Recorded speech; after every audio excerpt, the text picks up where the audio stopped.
Bismillahirrahmanirrahim. Assalamualaikum warahmatullahi wabarakatuh. Alhamdulillah wassalatu wassalamu ala Rasulillah nabiyyina Muhammadin wa ala alihi wa sahbihi wa man tabi'ahu bi ihsan ila yaumil qiyamah amma ba'du. Alhamdulillah bertemu lagi dengan saya Abu Hazim Muhammad Teguh Azhar dalam silsilah tadabbur Quran. Kali ini insyaallah taala bi'aunillah kita akan mencoba mentadaburi surah Al-Baqarah. Ya. Baik, surah Al-Baqarah ini memiliki nama-nama di dalam Al-Qur'an. Ya, surah Al-Baqarah ini dia dinamakan Al-Baqarah, dia juga kadang dinamakan Az-Zahra, dia dinamakan As-Sinam, dan dia dinamakan Al-Fustat.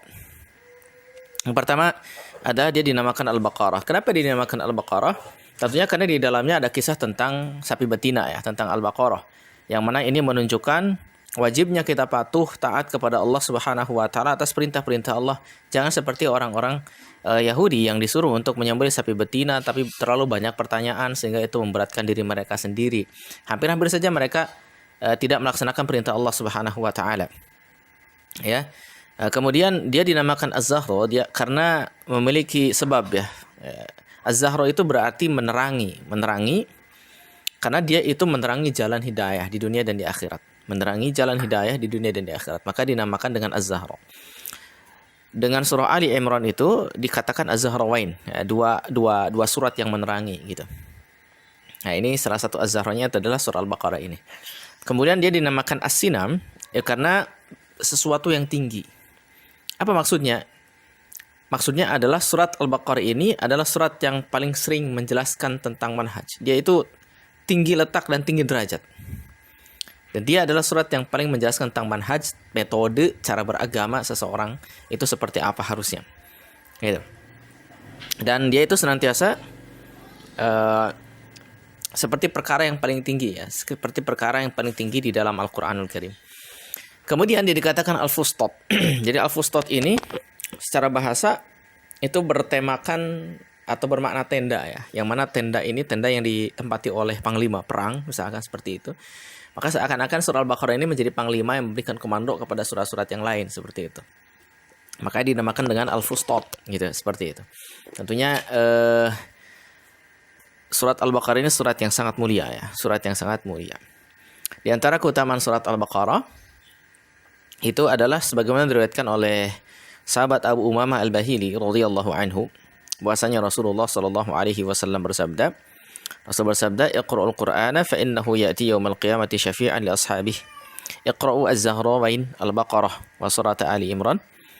Fa innahuma ta'tiyani yaumal qiyamati ka'annahuma ghamamatani aw ka'annahuma ghayayatani aw ka'annahuma firqani min tayrin sawafatu hajjani an ashabihima. Iqra'u surat Al-Baqarah fa inna akhdaha barakah wa tarkaha hasrah wa la tastati'uha al-batalah. Jadi kata Rasul sallallahu alaihi wasallam, hadis ini diriwayatkan Imam Muslim. Beliau mengatakan Iqra'ul Qur'an, bacalah Al-Qur'an. Fa innahu ya'ti yaumal qiyamah syafi'an li ashabi. Karena dia datang di hari kiamat memberikan syafaat kepada para sahabatnya. Itu para pembacanya, seperti itu. Iqra'uz Zahrawain, bacalah Az-Zahrawain, itu Al-Baqarah dan Ali Imran. Ya, fa innahuma ta'tiyan yaumal qiyamah, karena keduanya akan datang di hari kiamat ka'annahuma ghamamatani aw ka'annahuma ghayayatani aw ka'annahuma firqani min tayrin. Jadi karena keduanya ini kelak dari kiamat akan datang seperti dua awan, atau seperti dua cahaya sinar matahari, atau seperti dua kelompok burung yang membentangkan sayapnya, ya bersambung satu dengan yang lainnya. Jadi keduanya ini bagaimana? Ya akan membela, ya tuhajani an ashabihima. Keduanya akan membela si pembacanya atau yang mengamalkannya. Kemudian Iqra'u surat Al-Baqarah. Bacalah surat Al-Baqarah kata Nabi sallallahu alaihi wasallam, fa inna akhdaha barakah. Karena mengambil surat Al-Baqarah adalah barakah. Dalam artian membacanya adalah keberkahan, mengamalkannya adalah keberkahan. Wa tarka hasrah. Dan yang namanya meninggalkannya maka itu adalah kerugian. Kemudian wala tasati'u hal batalah. Para tukang sihir itu tidak dapat menghafalnya. Tukang sihir tidak bisa mampu melawannya. Tukang sihir tidak mampu untuk senantiasa menghafalnya dan sebagainya. Hadis riwayat Muslim. Kemudian ikhwafillah sekalian, di dalam surah Al-Baqarah ada ayat yang sangat mulia yang menjelaskan tentang nama dan sifat Allah Subhanahu wa taala, tentang uluhiyah Allah, tentang rububiyah Allah Subhanahu wa taala, dikumpulkan dalam satu ayat yang mulia yang disebut dengan ayat kursi. Yang mana ini adalah ayat yang paling utama dalam Al-Quranul Karim, sebagaimana penjelasan Nabi di riwayat Sahih Muslim dari sahabat Ubay bin Ka'ab. Dan sebagaimana kita tahu bahwasanya ketika seseorang membaca ayat kursi tersebut setiap akhir sholat wajib, maka tidak ada satupun ya yang dapat mencegahnya dari masuk surga. Sebagaimana diriwayatkan oleh Imam An-Nasa'i dalam Sahih Targhib wa Tarhib. Kemudian di dalam surat Al-Baqarah juga ada dua ayat terakhir surat Al-Baqarah, dan dua ayat terakhir ini juga memiliki keutamaan yang sangat besar. Rasulullah SAW bersabda, "Man qara'a bil ayataini min akhir suratil Baqarah fi lailatin kafatah." Barang siapa yang membaca dua akhir surat Al-Baqarah, dua ayat terakhir surat Al-Baqarah di malam hari, ya di akhir malam tentunya sebelum tidur seperti itu, maka cukup baginya hal tersebut. Apa maksud cukup di sini? Ibnu Hajar rahimahullah menyebutkan bahwasanya cukup baginya dua ayat tersebut agar terhindar dari kejahatan manusia dan jin. Cukup baginya dari qiyamul lail, dan cukup baginya pahala dari dua ayat tersebut. Ini luar biasa. Ya. Kemudian kita perhatikan dalam surah Al-Baqarah, ikhwafillah sekalian, itu ada keselarasan awal surat dengan akhir surat. Surat ini dimulai dengan penyebutan sifat-sifat orang-orang yang bertakwa. Allah Subhanahu wa taala berfirman, "Alladzina yu'minuna bil ghaib." Yaitu orang-orang yang beriman pada yang gaib. Pada yang gaib ini tentunya kepada Allah Subhanahu wa taala, para malaikatnya dan seterusnya. Tentang sifat orang-orang beriman, sifat orang-orang bertakwa disebutkan di awal ayat, di awal surat seperti itu. Dan diakhiri juga dengan sifat tersebut. Itu di akhir-akhir surat di Al-Baqarah ayat 285 Allah menyebutkan tentang amanar rasulu bima unzila ilaihi mir rabbihi wal mu'minun. Tentang orang-orang beriman, orang-orang bertakwa dijelaskan juga di akhir surat Al-Baqarah. Berarti ada munasabah, ada keselarasan, keterkaitan awal surat dengan akhir surat. Karena keimanan pada perkara gaib ini adalah bagian dari fondasi agama. Ini fondasi agama. Bagaimana seorang bisa meyakini Allah Subhanahu wa taala, meyakini mewujudnya, rububiyahnya dan sebagainya. Ini ada beriman pada perkara yang gaib karena Allah Subhanahu wa taala Maha gaib. Ya. Maka surat Al-Baqarah ini adalah surat yang merupakan fondasi akan hal tersebut. Dan di dalam surah Al-Baqarah dijelaskan tentang fondasi keimanan seseorang itu, yaitu beriman pada hal yang gaib. Demikian. Dan pembahasan utama surat Al-Baqarah sebenarnya adalah bagaimana manusia itu menjadi khalifah di muka bumi. Ya, menjadi khalifah di muka bumi. Ketika Allah menyebutkan inni ja'ilun fil ardi khalifah. Sungguhnya aku hendak menjadikan ya di bumi ini ada khalifah. Ya, khalifah di muka bumi artinya manusia seperti itu. Ya. Dan tentunya menjadi khalifah ini harus dengan sesuai dengan petunjuk Allah Subhanahu wa taala. Tujuan ini dijelaskan di dalam Al-Qur'anul Karim. Ya, terkait hal tersebut di surat Al-Baqarah ini dengan cara yang baik dan tepat sehingga sampai ke hati-hati manusia dan sampai kepada akal dengan cara pemahaman yang mudah sekalipun. Ya. Ini. Kemudian kalau kita bicara tentang tema-tema surat Al-Baqarah, ya, kita perhatikan surat ini dimulai dengan pembagian manusia menjadi 3 kelompok. Ya, yaitu kelompok orang-orang yang beriman, kemudian kelompok orang-orang kafir, lalu kelompok orang-orang munafik. Allah sebutkan 3 kelompok tersebut di dalam surah Al-Baqarah. Lalu surat ini menyertakan sifat-sifat dari ketiga kelompok tersebut dengan jelas.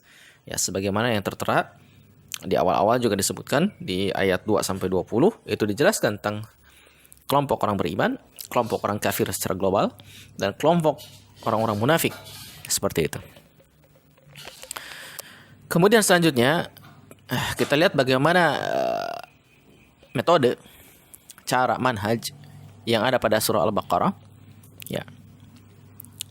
Kalau kita perhatikan, ikhwafillah sekalian, di dalam surah Al-Baqarah ini dijelaskan metode, cara, ya, secara bertahap berdasarkan tingkatan yang sesuai dengan kondisi dan kebiasaan di seluruh individu umat. Yang pertama, kalau kita perhatikan di sana di Al-Baqarah ayat 104, 106, 141, kita disuruh oleh Allah Subhanahu wa taala dalam surat ini untuk senantiasa harus berbeda dari umat-umat sebelumnya dan menjauhi perbuatan ikut-ikutan atau imma'ah, Sebagaimana Nabi SAW juga jelaskan bahwasanya sifat karakter orang Islam yang benar itu adalah senantiasa menyelisihi orang-orang kafir. Contoh misalkan Nabi katakan man tasyabbaha biqaumin fahuwa minhum. Siapa yang menyerupai satu kaum dia termasuk kaum tersebut. Ini bentuk tahdzir bagi mereka yang mencoba untuk mengikuti langkah-langkah orang-orang kafir, menyerupai mereka. Nabi SAW katakan terkait dengan masalah jenggot, misalkan Nabi SAW katakan a'ful liha wa qassus syawarib. Jadi biarkan jenggot dan kemudian cukurlah kumis. Wa khaliful majus, selisihilah orang-orang majusi. Ya kata Nabi SAW, selisih orang-orang majusi. Begitu pula Nabi SAW banyak sekali di hadis-hadis yang lainnya menjelaskan tentang bahwa kita harus menyelisih orang-orang kafir, baik ke kalangan Yahudi, Nasrani, Majusi dan sebagainya. Bahkan ahlul awthan. Bahkan banyak sekali dari dalam agama kita disuruh untuk menyelisih orang-orang fasik. Ya. Nah, ini manhaj yang ada di dalam surah Al-Baqarah. Ya, secara global disebutkan terkait dengan hal tersebut. Kemudian selanjutnya ikhwah sekalian, di dalam surah Al-Baqarah 158 kalau kita perhatikan, itu kita selalu mengambil langkah seimbang, disuruh untuk mengambil langkah seimbang, tawazun kita. Ya, suruh untuk mengambil langkah seimbang. Kemudian di Al-Baqarah 142 sampai 150 ini tentang ujian-ujian ketaatan kepada Allah Subhanahu wa taala, kepada Rasul sallallahu alaihi wasallam dan sebagainya. Ini ujian-ujian dijelaskan dalam 142 sampai 150. Ya, kemudian selanjutnya adalah ada penjelasan secara rinci akan metode dan syariat, ya. Seperti misalkan Al-Baqarah 172 sampai 173 ini tentang ya mubahnya segala yang baik yang ada di atas muka bumi ini. Ya. Diperuntukkan memang untuk kita manusia, ya, kecuali yang diharamkan, ya, yang buruk-buruk, ya, yang memang diharamkan dengan jelas oleh Allah Subhanahu wa taala, oleh Rasul sallallahu alaihi wasallam. Seperti itu. Kemudian di dalam surah Al-Baqarah juga dijelaskan terkait dengan kriminalitas, ada juga di 178 sampai 179. Kemudian ada juga peringatan dan pentingnya wasiat ikhwah sekalian di Al-Baqarah 180 sampai 182, ya kami coba rangkumkan. Kemudian di 183, 187 ada syariat ibadah saum. Kemudian 190, 195, 216, 218 itu tentang syariat jihad dan perang. Kemudian 189, 196, 203 tentang syariat berhaji. Dan hukum-hukum keluarga juga banyak dijelaskan di sini. Pernikahan, tentang ila, tentang talak, tentang khulu, ya, nafkah dan mut'ah misalkan, menyusui, haid dan sebagainya dijelaskan. Ya, di ayat 220 ke atas. Ya, terkait dengan hal tersebut. Nah, kemudian dan masih banyak lagi penjelasan-penjelasan manhaj di dalam surah Al-Baqarah yang senantiasa bisa kita pelajari di sana. Kemudian kita mencoba untuk sedikit mengambil faedah-faedah yang ada di dalam surah Al-Baqarah.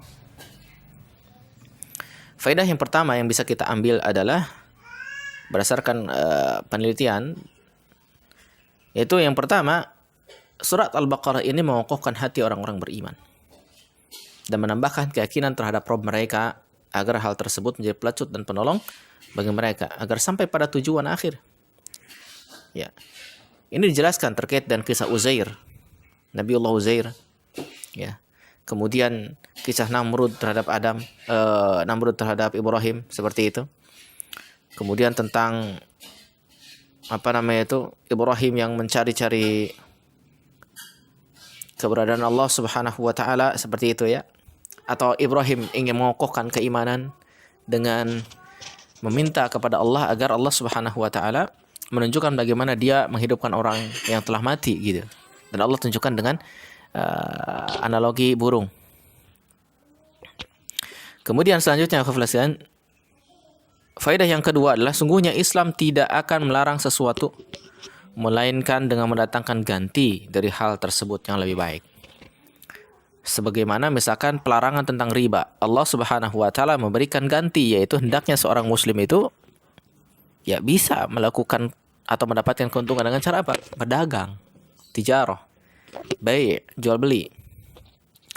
Wa halallahu al-bai' wa harrama riba. Dan Allah menghalalkan jual beli dan mengharamkan riba. Artinya riba sebagai hal yang merusak ya, yang dilarang, diharamkan, tapi Allah Subhanahu wa taala memberikan solusinya, yaitu bai', jual beli. Kemudian selanjutnya, surat Al-Baqarah itu satu-satunya surat, kalau kita perhatikan, dia adalah satu-satunya surat yang menyebutkan rukun-rukun Islam. Di sana ada 2 kalimat syahadat. Dari 2 syahadat, salat, zakat, puasa, dan haji disebutkan di sana. Ya, suruhan untuk senantiasa bertauhid. Suruhan untuk senantiasa melaksanakan salat, menjalankan zakat, kemudian saum juga, haji juga ada di dalam surah Al-Baqarah. Kemudian selanjutnya adalah sifat pertama yang digambarkan oleh Allah Subhanahu wa taala terhadap Al-Qur'an, ini ada dalam surah Al-Baqarah. La raiba fihi, tidak ada keraguan di dalamnya, ada dalam surah Al-Baqarah. Ini menunjukkan bahwasanya di dalam surah Al-Baqarah ini seakan-akan penjelas bahwasanya di dalam Al-Qur'an ini tidak ada keraguan di dalamnya. Enggak ada. Ya, kemudian sifat pertama yang Allah sematkan bagi orang-orang yang bertakwa dalam surah Al-Baqarah itu adalah mereka yang beriman kepada perkara yang gaib. Ya.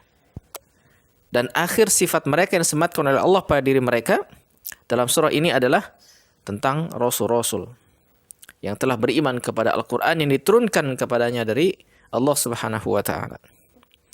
Ya. Ini adalah bentuk i'tiqad, keyakinan. Dan keyakinan adalah amalan hati. Oleh karena itu, ikhwah fillah sekalian, hati adalah tempat yang selalu dilihat oleh Allah Subhanahu wa taala, dan dijelaskan di dalam surah Al-Baqarah ini. Ada isyarat-isyarat ke sana. Ya, Allah melihat hati hamba-hambanya. Ya, semoga Allah senantiasa memperbaiki hati-hati kita ya. Kemudian selanjutnya, faedah yang keenam yang bisa kita ambil adalah keutamaan yang diberikan oleh Allah Subhanahu wa taala kepada manusia adalah ilmu. Ini ilmu. Bagaimana Allah mengajari Adam, mengajari semua nama-nama. Ya. Kemudian Allah mengajari manusia untuk bisa berbicara. Ya. Dan kita disuruh untuk berdoa kepada Allah Subhanahu wa taala berlindung agar tidak menjadi salah seorang dari orang-orang yang jahil, sebagaimana dalam surah Al-Baqarah ayat 67 disebutkan. Dan ini juga jadi isyarat bahwa sebaik-baiknya ilmu adalah yang berasal dari Allah Subhanahu wa taala, karena Dia adalah pencipta alam semesta. Dan sungguh Dia yang Maha mengetahui segala sesuatu. Kemudian selanjutnya yang ketujuh, ikhwah fillah sekalian, faedah yang bisa kita ambil adalah taubat seorang hamba tidak dapat terrealisasi melainkan dengan 2 jalan taubat dari Allah Subhanahu wa taala. Pertama adalah taubat taufik. Allah Subhanahu wa taala berfirman dalam surah Baqarah 37 bagaimana? Ya, terkait dengan Adam yang menerima berapa kalimat.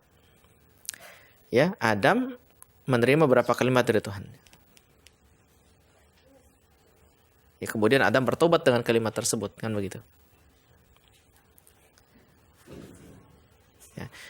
Kemudian selanjutnya penerimaan taubat.